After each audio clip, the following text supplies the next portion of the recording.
Où allez-vous à présent? Là où l'étoile nous mènera.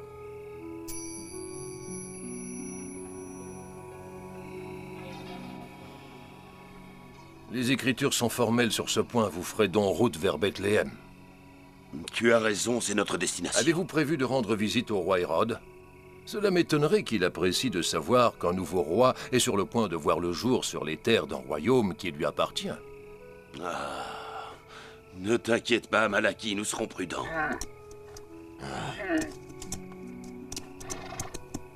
En avant!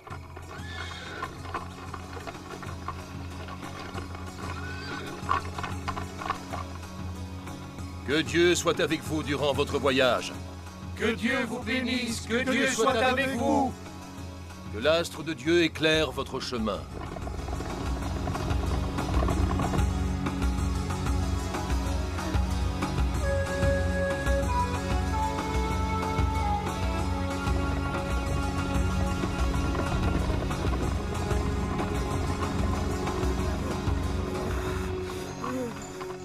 Qu'y a-t-il? Écoute ça.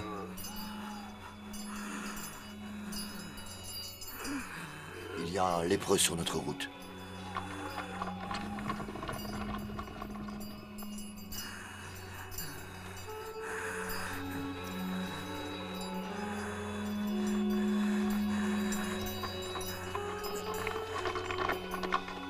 Seigneur, ayez pitié d'un pauvre homme malade.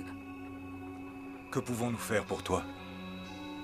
Quel équipage! Jamais auparavant je n'avais vu une telle splendeur. Vous êtes en pleine santé, vous êtes fort, riche et sage. Vous venez de contrées lointaines. Auriez-vous un remède contre le mal qui me ronge de l'intérieur? Nous ne sommes pas médecins, mon ami. Mais vous semblez très riche.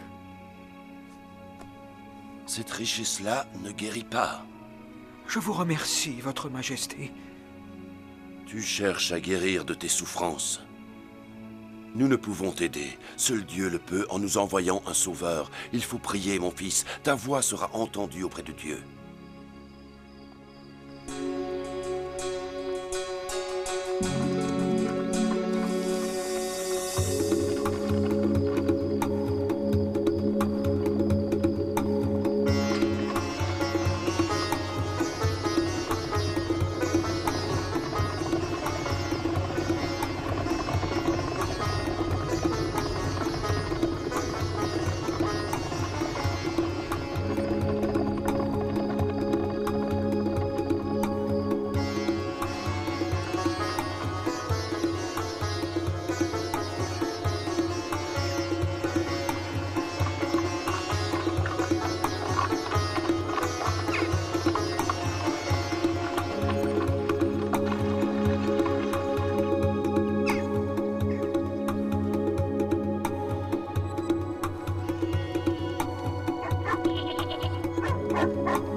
Des choses étranges se sont produites dernièrement, sans compter l'apparition de cette étoile.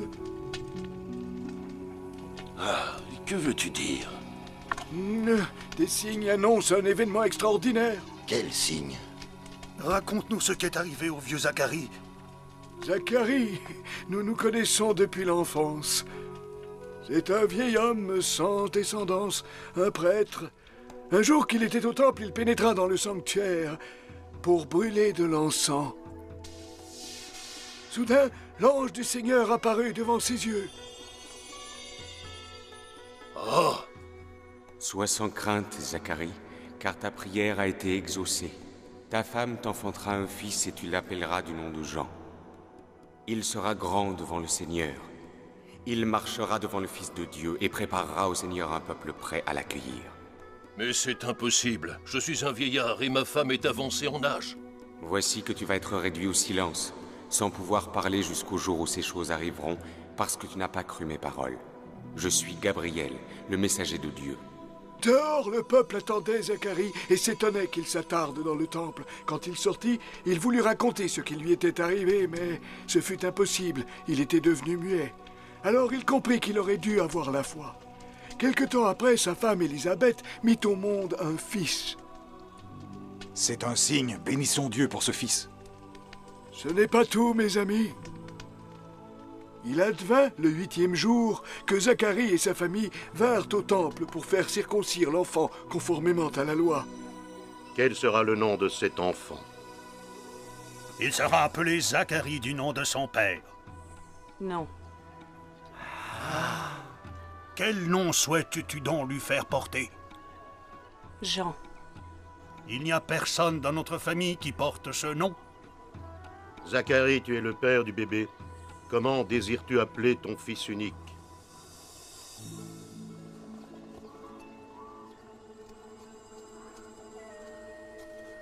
Il a inscrit Jean est son nom. Toute sa vie, il a espéré avoir un fils.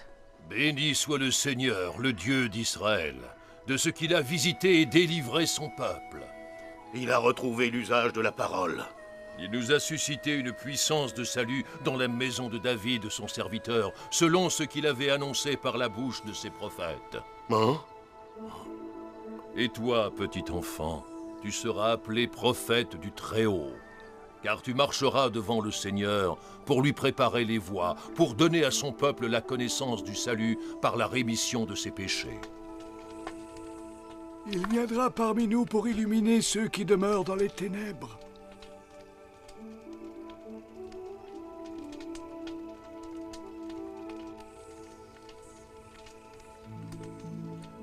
Zacharie a dit pour illuminer ceux qui demeurent dans les ténèbres?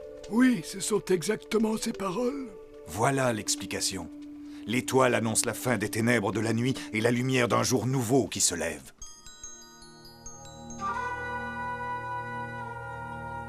Le Seigneur donnera la lumière à ceux qui demeurent dans les ténèbres et l'ombre de la mort afin de guider nos pas dans le chemin de la paix.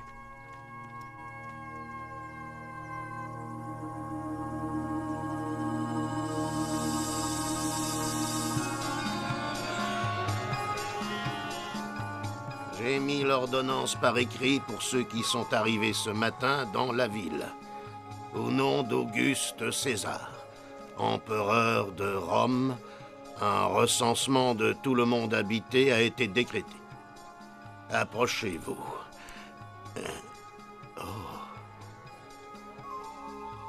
Quel est ton nom? Je suis Josué de la tribu de Benjamin. As-tu une femme? Oui. Avez-vous des enfants? Oui, j'en ai 4.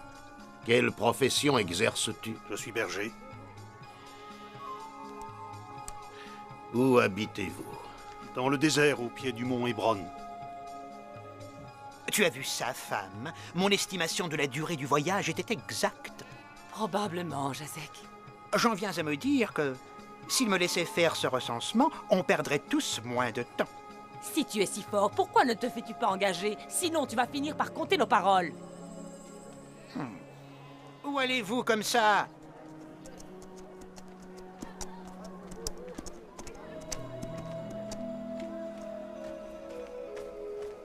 Il m'avait dit qu'on le trouvera ici. Ah, vous voilà, nous voulons vous rendre votre âne.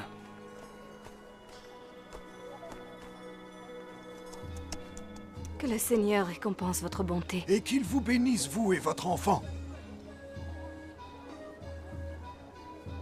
Suivant. À qui le tour? Non. Je m'appelle Joseph et je viens de Nazareth. Quel bien possèdes-tu? Des moutons, des vaches, des ânes? Des champs? Je suis charpentier, je ne possède qu'un magasin.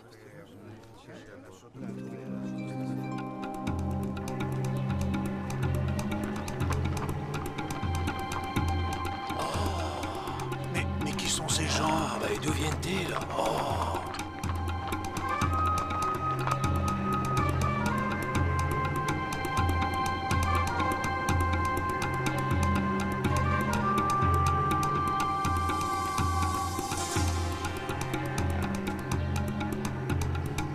En avant, on y va! Non. Oh.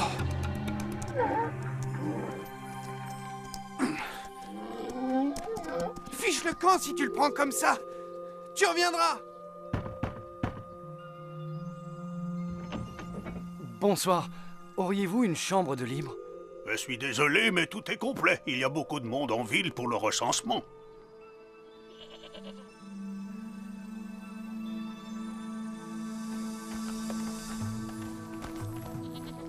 Vous désirez quelque chose? Nous voudrions nous reposer. Nous venons de Nazareth et nous cherchons un endroit où dormir. Et vous? Je m'appelle Esther, je viens d'Idumée. Mon père est marchand d'épices et je me rends avec lui en Samarie. Désolé, mais tout est complet. Hé, hé, hé! Hé, non! Tiens! Il y a de la place pour cet homme, mais pas pour nous? Contentez-vous de vous occuper de vos affaires.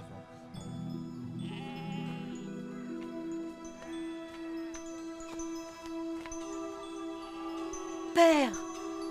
Pourrais-tu essayer de faire entrer cette femme et son mari? Elle est enceinte. Combien de fois dois-je te le dire? Occupe-toi de toi-même, pas des autres, et sois heureuse d'avoir un lit pour la nuit.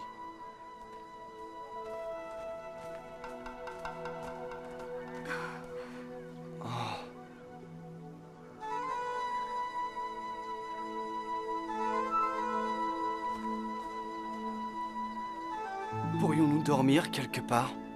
Ma femme attend un bébé. Nous sommes déjà trop nombreux ici.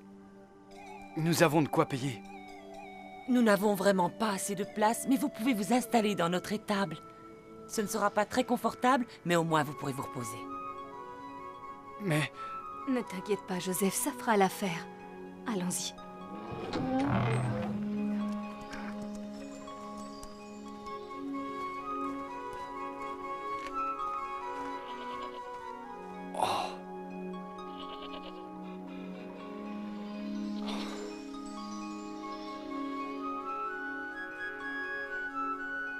Nous avons enfin trouvé un abri pour la nuit.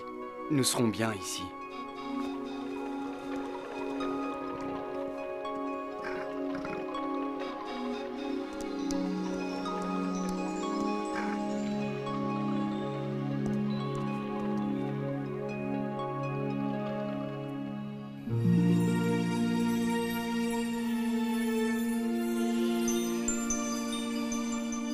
Hakim, aurais-tu aperçu mon âne par hasard?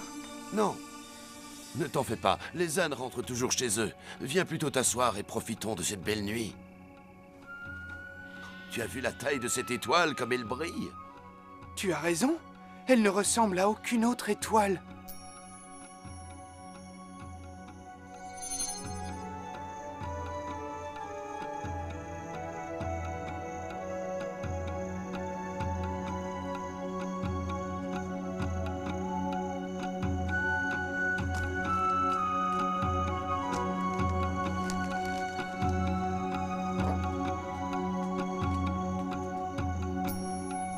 Voilà la fameuse étoile.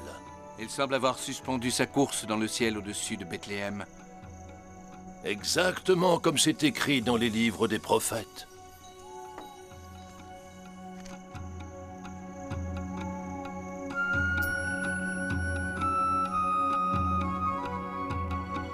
La tradition veut que de telles étoiles soient des manifestations divines.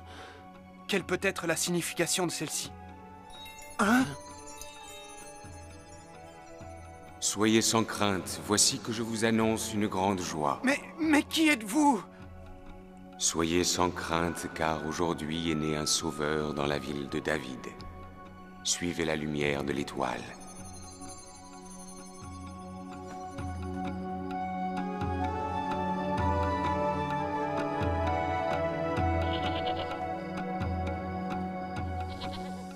Grand-père, que cherchons-nous? Un sauveur, un cygne. Mais de qui veux-tu parler?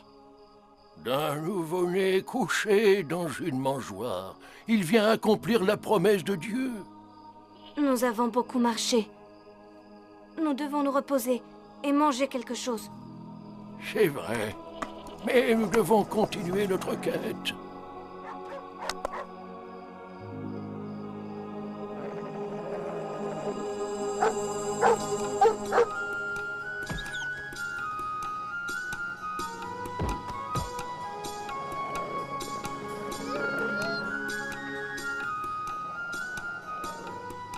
Arrêtez, vous deux, cessez de vous disputer. Josiah, observe bien le ciel. Dis-moi ce que tu y vois.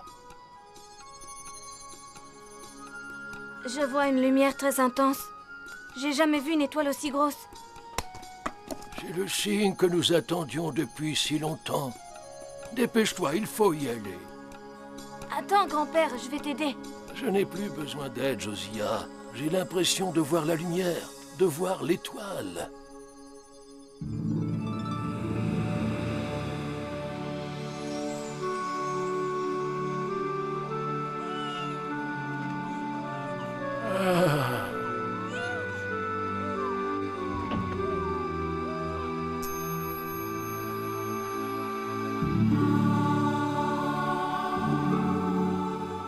Regarde cette lumière.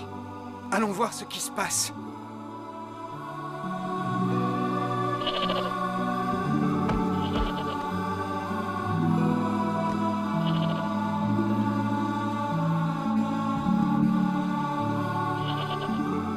Oh, que se passe-t-il ici?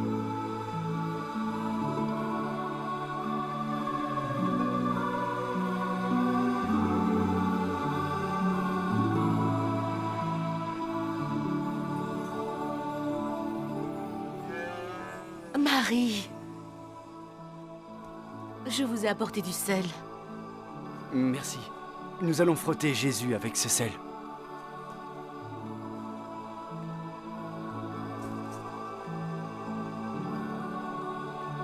Qu'y a-t-il? Qu'est-il arrivé? Poussez-vous! Je veux passer. Cette étable m'appartient. Un enfant est né. Il va prendre froid. Vite! Il faut un vêtement pour le couvrir.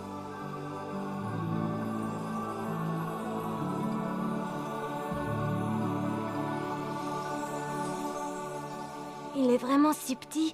Quel est son nom? Il s'appelle Jésus.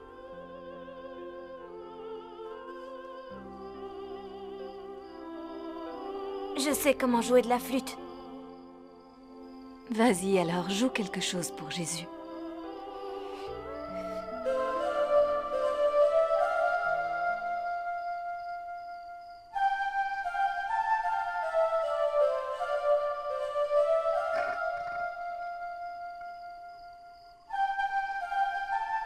À présent, je peux quitter ce monde en paix et heureux. J'ai vu la rédemption du Seigneur. Gloire à Dieu au plus haut des cieux et sur la terre, paix aux hommes qu'il aime, car ils viendront en paix rendre hommage à cet enfant.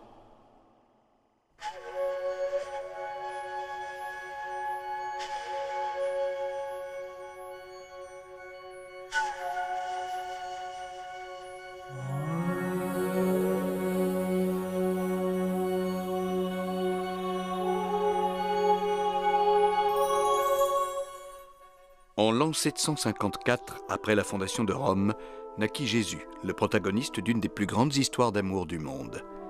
Est-il une légende, un mythe ou une réalité? L'existence de Jésus a été prouvée historiquement. Les historiens ont retrouvé sa trace dans quelques documents grecs et romains.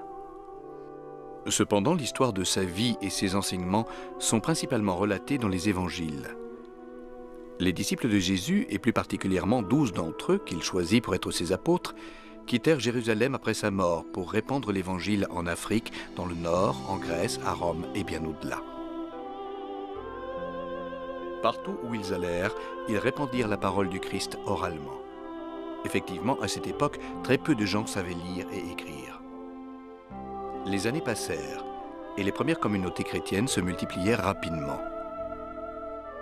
C'est alors que se fit sentir la nécessité de mettre par écrit la vie de Jésus ainsi que ses enseignements, et ce pour les préserver et les transmettre aux générations futures. Les évangiles ne furent donc transcrits qu'à cette époque, après une longue tradition orale. L'évangile selon saint Matthieu, l'évangile selon saint Marc, l'évangile selon saint Luc et l'évangile selon saint Jean. Ils ont été réunis pour ne former qu'un seul et même livre, connu sous le nom des évangiles. Le mot évangile vient du grec euangelo, qui signifie bonne nouvelle.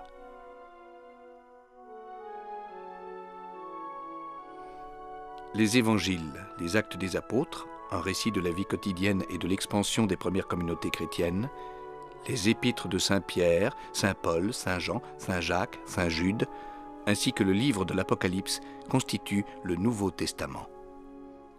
Les évangiles furent donc rédigés durant le 1er siècle de notre ère, probablement en araméen, la langue parlée par Jésus et ses disciples.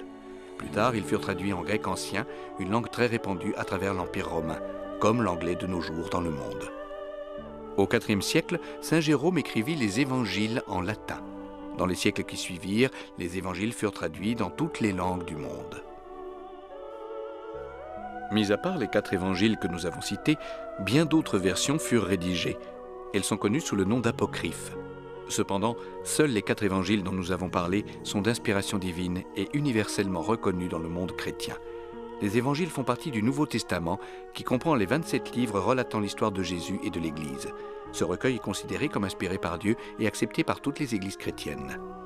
On utilise le terme « nouveau » pour établir une distinction avec l'Ancien Testament, qui rassemble les 46 livres de la Bible dédiés à l'histoire du peuple hébreu, à l'histoire de l'origine de l'homme, de l'alliance, des promesses divines faites aux hommes et de l'attente de la venue du Messie.